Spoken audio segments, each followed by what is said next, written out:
Muy buenos días a todos, queridos colegas ginecólogos y cirujanos generales que están conectados en este momento. Estamos aquí en la clínica del Country y con una idea inicialmente de nosotros como departamento, hacer una revisión y mostrar exactamente cuáles son, de una manera muy puntual, de una manera muy práctica, cuáles son las recomendaciones en estos procedimientos que estamos ahora realizando desde el punto de vista de urgencias y desde el punto de vista de comienzo, pues cuáles son los lineamientos que tendremos que asumir para cuando tengamos esa facilidad programada. Todos los colegas están llamando evidentemente, bueno, ¿cuándo va a arrancar esto? ¿Cuándo vamos a arrancar el programado? Creo que ya les doy una información bastante puntual, bastante precisa de cuál es la recomendación general para este proceso. Vamos a estar conectados para un panel, el doctor Alfonso Correa, jefe de subdirector de Educación e Investigación, el doctor Mauricio Basto, el cirujano general, cirujano laparoscopista, cirujano abdominal y jefe del proceso de cirugía. Y la idea es, entre los tres, vamos a estar haciendo unos aportes, vamos a estar haciendo unas dudas y de hecho en la presentación voy a plantear un par de situaciones que también quiero comentarlas al final con Mauro para tratar de despejar estas dudas. Lo primero es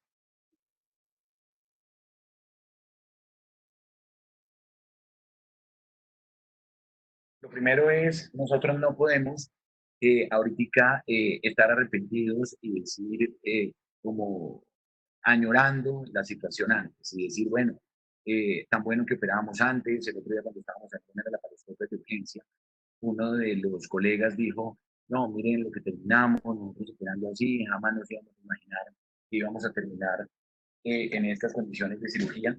Y bueno, la idea es que hay que asumir, esto es una nueva manera de operar, esto es una cantidad de técnicas nuevas, hay una cantidad de cosas muy puntuales que les quiero transmitir y que es el propósito y el objetivo de esta charla.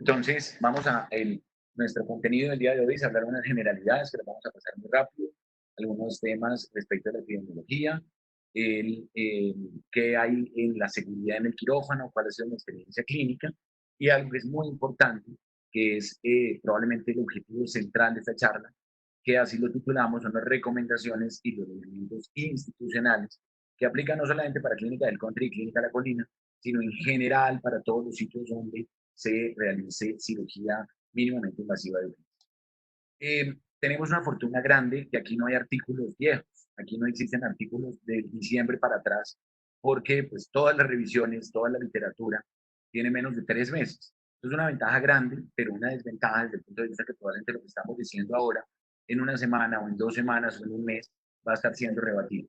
Pero sí hay mucha literatura que se está dando respecto a esta información, eh, y no solamente para cirugía general, también para ginecología.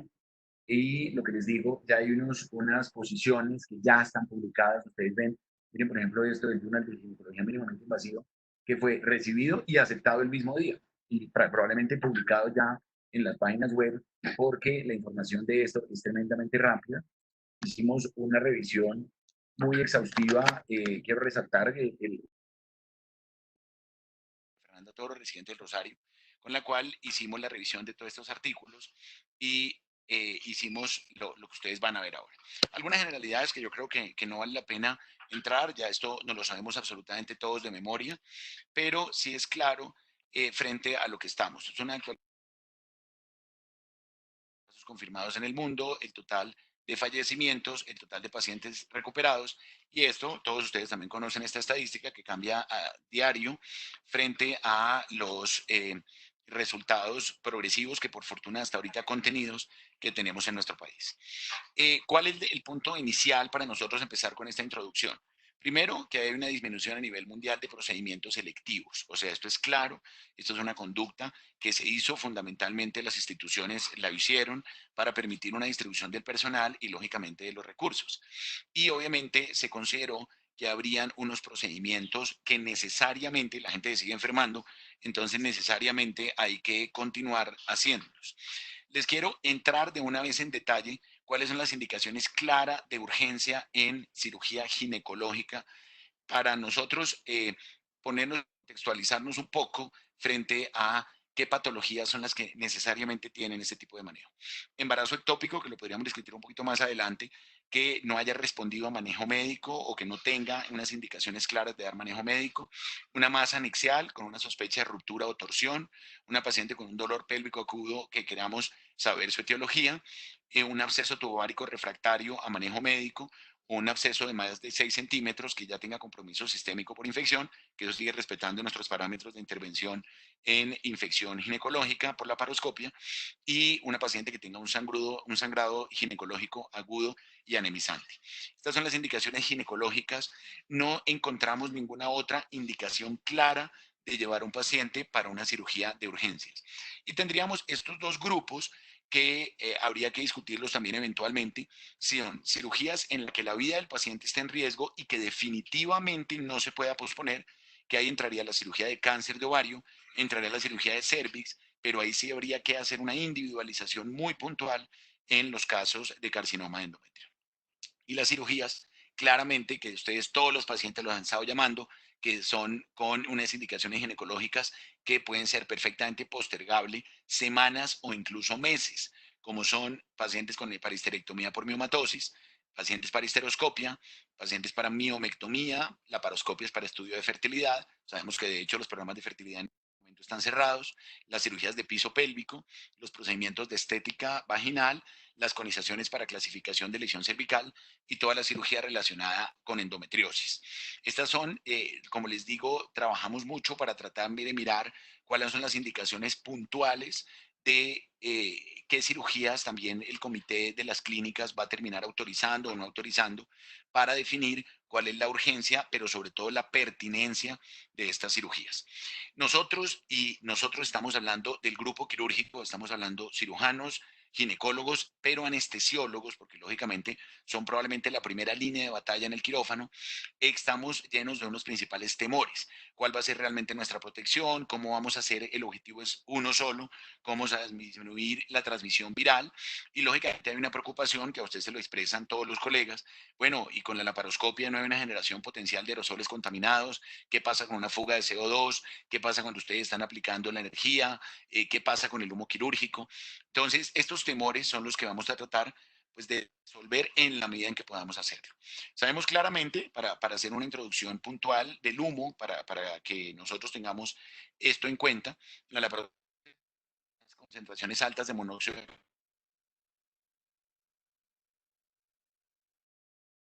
eh, genere una de hemoglobina. Dos, porque en esto también ha habido algunas dudas respecto a esto.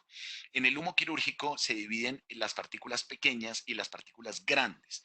Las partículas pequeñas son esféricas, contienen estos elementos que ustedes ven ahí, sodio, potasio, magnesio, calcio, hierro, y son producidas fundamentalmente por la evaporación de los líquidos que dan lugar a un flujo de gas. Esto es lo que se llama el humo de partículas pequeñas. Pero hay uno que se llaman las partículas grandes, que contienen carbono y oxígeno y resultan de la explosión y la fragmentación del tejido.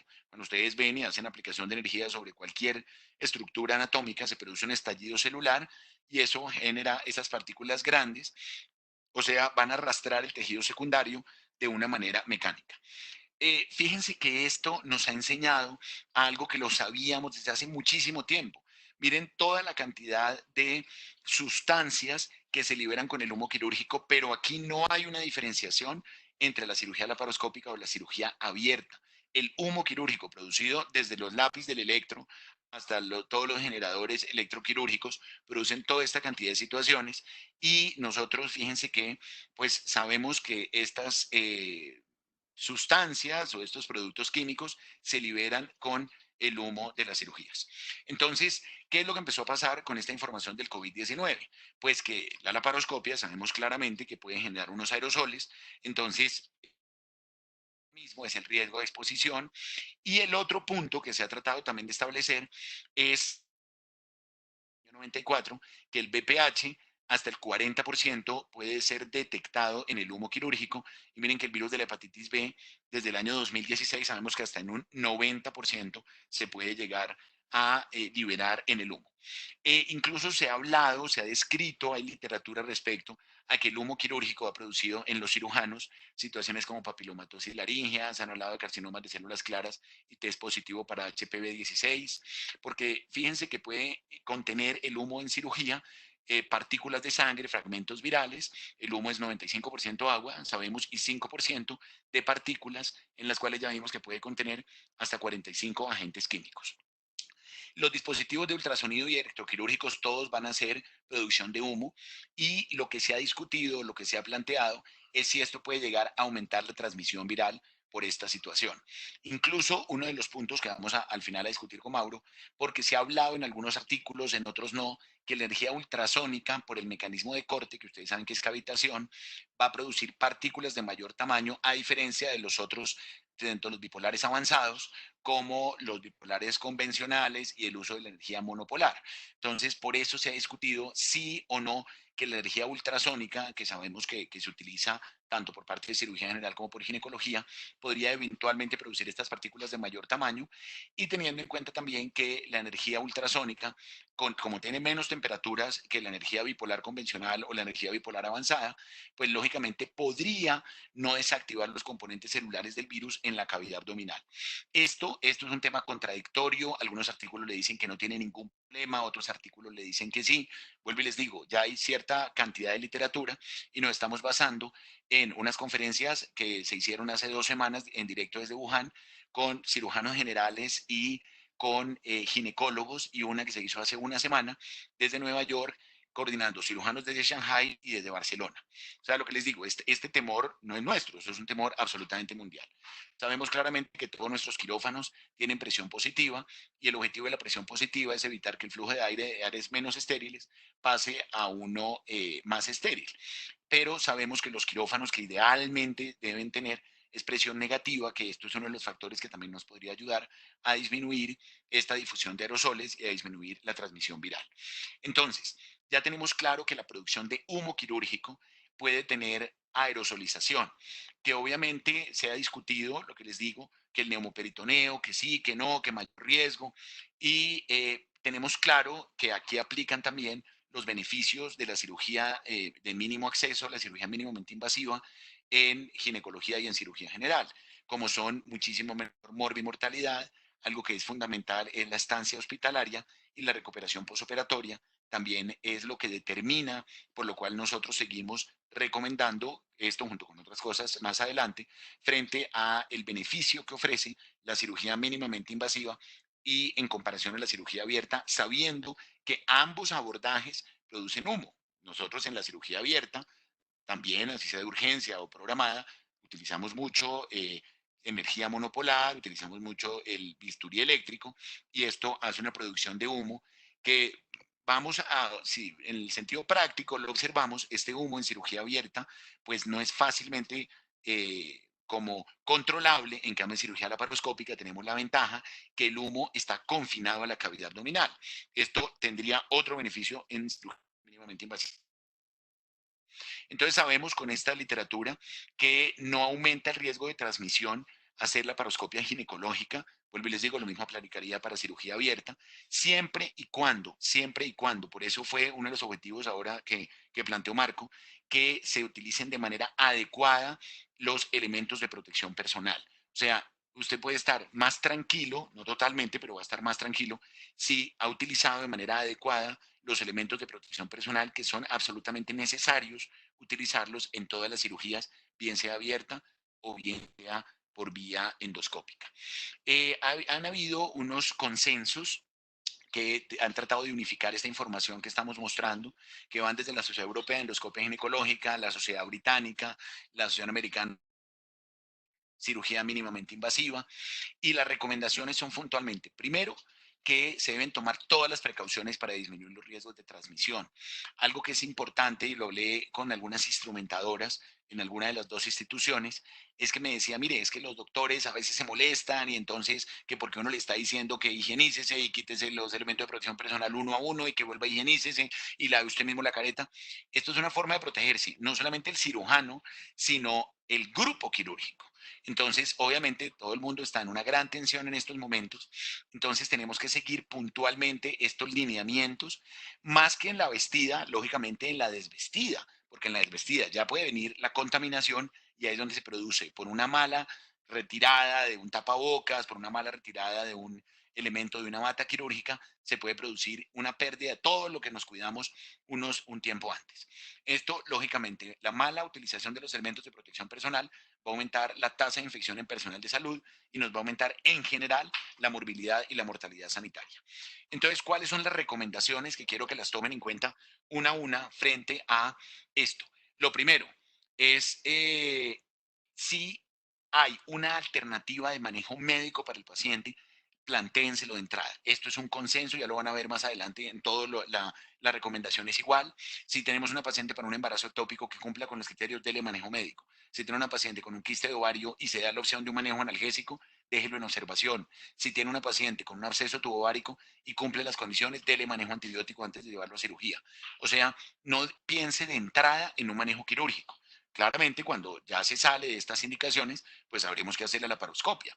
Pero recordemos que existe manejo médico para muchas de nuestras patologías en cirugía general y en ginecología, y esto nos va a disminuir el riesgo de transmisión porque es preferible en esa situación ofrecer una alternativa de manejo al paciente. Segundo, considerar que, y esto nos va a mejorar con el tiempo cuando ya tengamos las pruebas, pero pues si una paciente tiene una prueba negativa que es reciente, pues lógicamente podemos utilizar una técnica estándar de laparoscopia, pero pues sabemos que hoy en día el grueso de la gente no llega con una prueba recientemente hecha. Entonces, si es una cirugía urgente, asumimos realmente para cirugía de urgencia, cirugía general, ginecología, que es un caso sospechoso y hay que tratarlo como tal.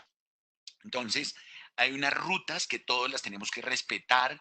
Nosotros tenemos que establecer unos escenarios exclusivos que los debemos seguir con unos lineamientos muy puntuales.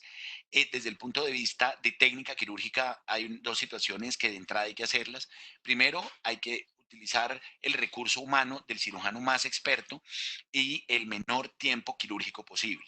O sea, no podemos, desafortunadamente, químicos de hora y media, de 2 horas, apéndices de 2 horas. Estoy poniendo unos ejemplos, no estoy puntualizando ni señalizando nada, pero digamos en general se trata siempre de buscar el recurso humano que dé un menor tiempo quirúrgico, porque es claro que entre más corta sea la cirugía, pues por obvias razones hay menos tiempos que puedan llegar a ser realmente valiosísimos esos segundos. El otro punto es solo el personal estrictamente necesario.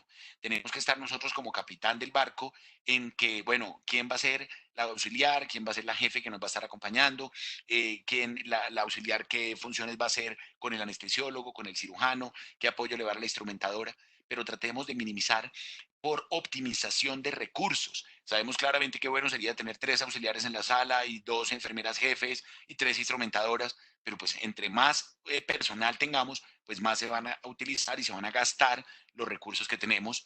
El otro punto es importante ver la disponibilidad de las áreas contaminadas, esta succión a dónde está yendo, cómo estamos manejando, porque sabemos claramente que en la succión pues es donde ya van los detritus y donde van todas las sustancias que podrían llegar a ser contaminantes. Favorecer las condiciones para ventilación artificial. Cuando ya estamos entrando en el tema de la paroscopia, siempre la presión de insuflación no debe superar 12 milímetros de mercurio.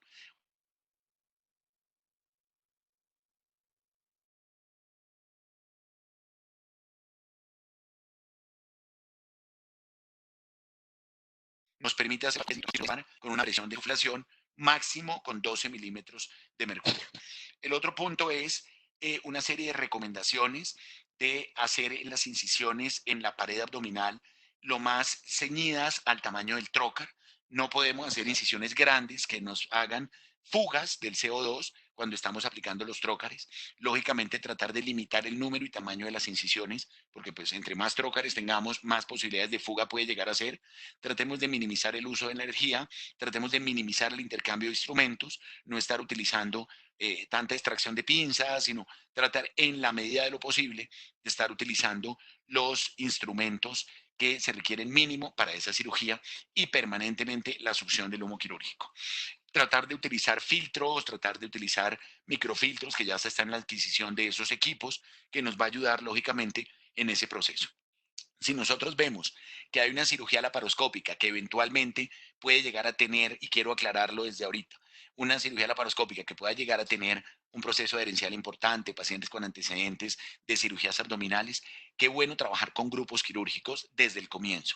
Como es una cirugía que es dispendiosa y se trata que sea lo más rápido posible, pues obviamente qué bueno que entremos desde el comienzo con el cirujano general, nos demos ese apoyo para evitar tener que tener pérdidas intraoperatorias de tiempo en el cual de pronto el cirujano está en urgencias, mientras sube, ahí se pueden perder unos minutos valiosos y como les digo, hay que tratar que sin prisa, sin correr, pero que sean los menores tiempos quirúrgicos. Y ya usted discutirlo desde antes, si vemos que es un paciente que ya tiene una posibilidad de hacer una laparoscopia muy larga por liberación de adherencias, por los antecedentes del paciente, considerar en ese eventual caso si vamos a entrar desde el comienzo por la laparotomía, pero que sea más como en una junta quirúrgica en apoyo con el cirujano general.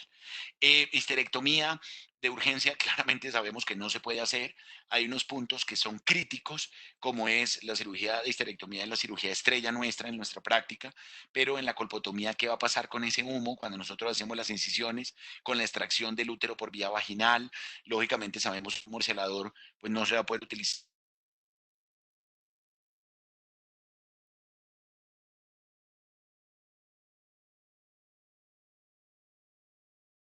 positivos porque pues esto es y pues, en algunos casos de histerectomía que así se considere, por ejemplo, una gente con una hemorragia uterina normal que no logre controlarse, mirar si se considera la cirugía abierta en ese momento, por lo que les digo, porque nosotros en ese proceso de la extracción del útero por vía vaginal vamos a tener fugas de CO2 y este proceso de ocluirlo con un guante o con alguna otra estructura para evitar esta salida de CO2 va a generar mucha salida del gas a la cavidad. Quiero mostrarles este flujograma muy rápido que me pareció bastante útil, en el cual fíjense que todos parten de la misma base. Confirme la indicación de la cirugía de urgencia, confirme las alternativas quirúrgicas. Miren que esto aplica para procedimientos de ginecología, pero son extensivos perfectos para cirugía general. Mire si la paciente tiene o no tiene una prueba positiva para COVID, para coronavirus y si ya va a decidir la ruta laparoscópica, entonces primero un cirujano con una buena habilidad, todos los equipos de protección personal, manejo de adecuado del humo, si va a hacer cirugía abierta, pues lógicamente tener ese conocimiento previo como lo dijimos y si ya vemos que una cirugía ya se consideró hacerla abierta, pues definitivamente tratar de también hacer el mayor control de humo posible. Estos pasos de seguridad en el quirófano son muy importantes. Ojo con estos desesperos de uno como cirujano, porque nos ha pasado a todos, todos esperando a la paciente en la sala y no llega, todo el mundo desesperado del calor, detrás no lo oyen porque está con esas caretas, pero el transporte de pacientes tiene un protocolo, todo tiene un protocolo aquí, porque todo es seguridad para el camillero, para quien va a recibir el paciente, para el cirujano. Entonces nosotros como cirujanos tenemos mucha prisa siempre. Entonces queremos hacerlo rápido, queremos hacerlo bien, pero hay procesos que hay que cumplirse claramente como transporte de pacientes, secuencias de desinfección, disposición de desechos, que son absolutamente claros tenerlo porque cualquier falla en este proceso va a significar un riesgo de infección muy alto. Todos los conocemos y ya creo que volver sobre lo mismo de todos los elementos de protección personal, los dobles guantes, las gafas, los visores, doble gorro, doble los zapatos, todas las. Entonces, la idea es, pero dar un poquito de curso en el sentido de que si es una paciente que definitivamente es zafiro, tenemos que utilizar todo el recurso técnico que tenemos. Si es una paciente que es sospechosa, igual hay que operarla con el mismo cuidado, pero tampoco tenemos que estar exigiendo, por ejemplo, siempre batas antifluido, todo porque lógicamente en cualquier país del mundo, y ustedes esto lo han visto en los hospitales de Nueva York, de España, de Francia, igual las cosas se acaban. Entonces tenemos que hacer como una racionalización, pero nosotros como cirujanos tenemos que entender eso. Y ya en el quirófano, miren estas rutas, que las pasaremos rápidamente, pero digamos algo que es absolutamente determinante, es cuál es la ruta de qué función debe cumplir cada uno. Lo otro que es importante, la recomendación, es que el grupo quirúrgico ante un paciente COVID positivo, confirmado que sea positivo, todo el grupo quirúrgico debe hacer un aseo personal ojalá en los mismos vestier de las salas de cirugía, debe ducharse completamente para evitar ese tipo de riesgos que eventualmente pudieran llegar a ser innecesarios. Fíjese que eso no le está diciendo la diapositiva siguiente, aquí no nos vamos a tener porque hay mucha información, pero miren que cada uno, coordinadora de enfermería, circulante, anestesiólogo, cada uno tiene sus funciones. Entonces no nos podemos como perder tiempo en esto, pero tenemos que seguirlos paso a paso.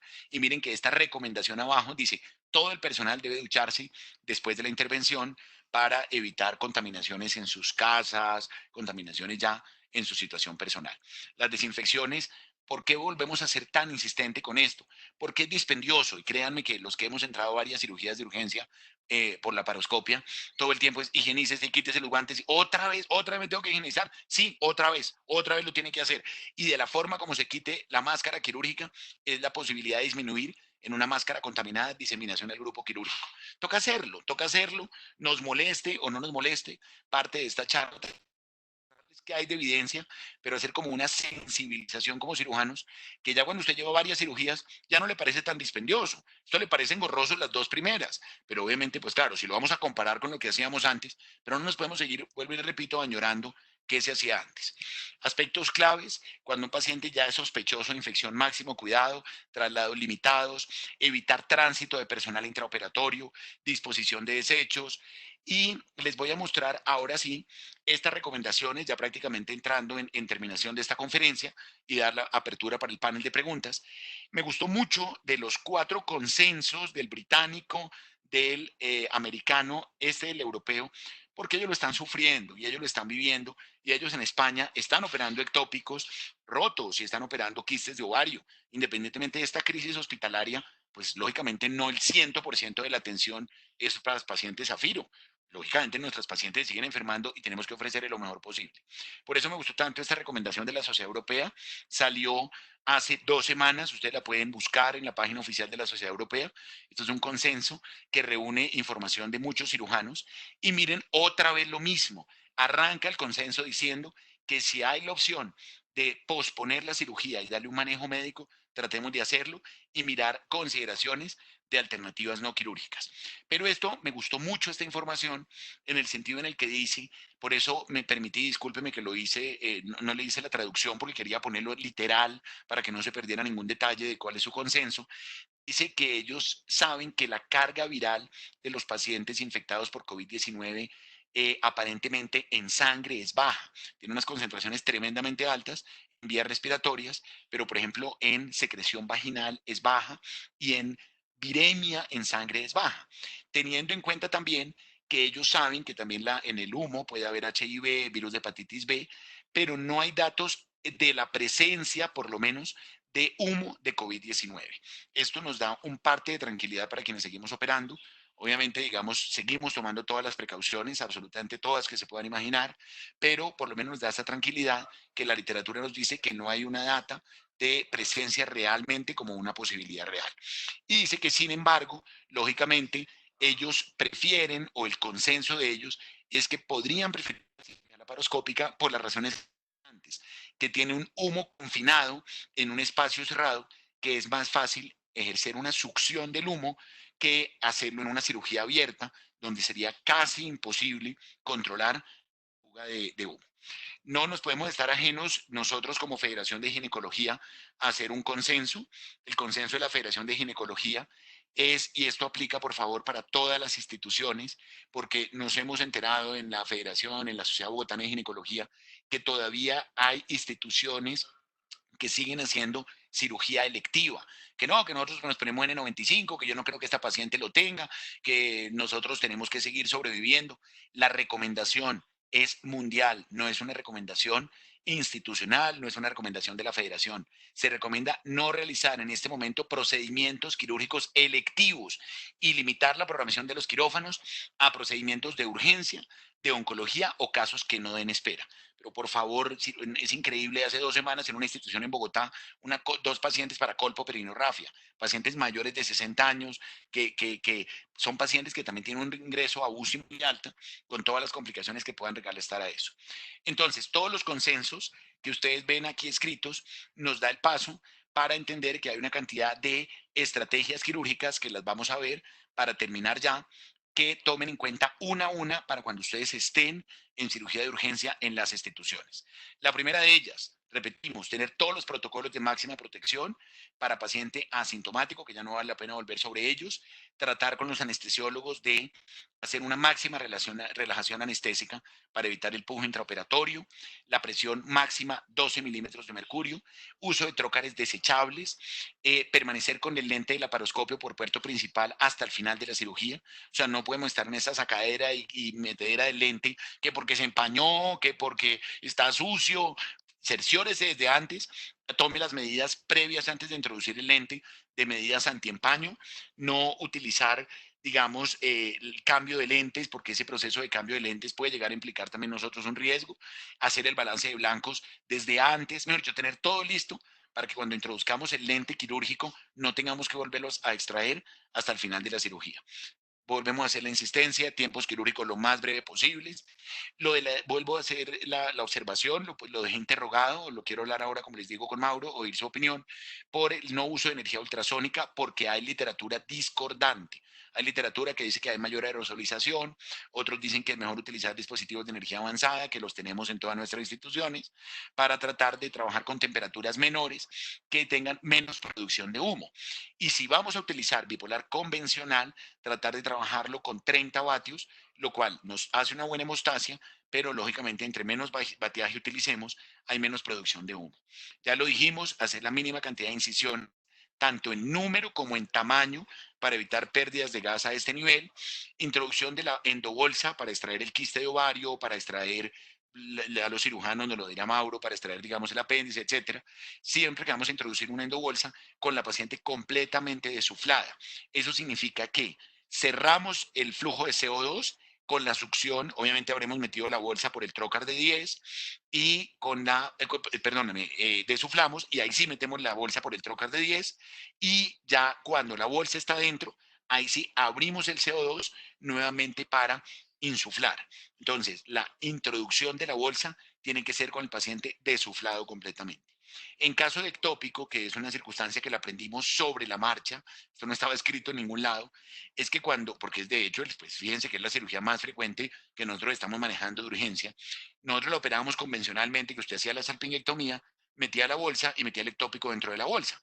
Pero el problema es que si usted desufla al paciente para meter la bolsa, podría pasar que si usted seccionó completamente la trompa, se le puede perder la trompa dentro de la cavidad. Y después, imagínese, uno tratando de hacer un tiempo quirúrgico corto y buscando una trompa con un ectópico. Entonces, tratar en la medida de lo posible, al igual que en la cistectomía, de dejar el tejido sutilmente adherido todavía, bien sea el cuerno en el ectópico o bien sea el quiste al ovario, y ya cuando introducimos la bolsa, terminar de completar la ectomía, porque si no, vamos a tener circunstancias de cirugías cortas y después buscando un ectópico, buscando un quiste de ovario por toda la cavidad.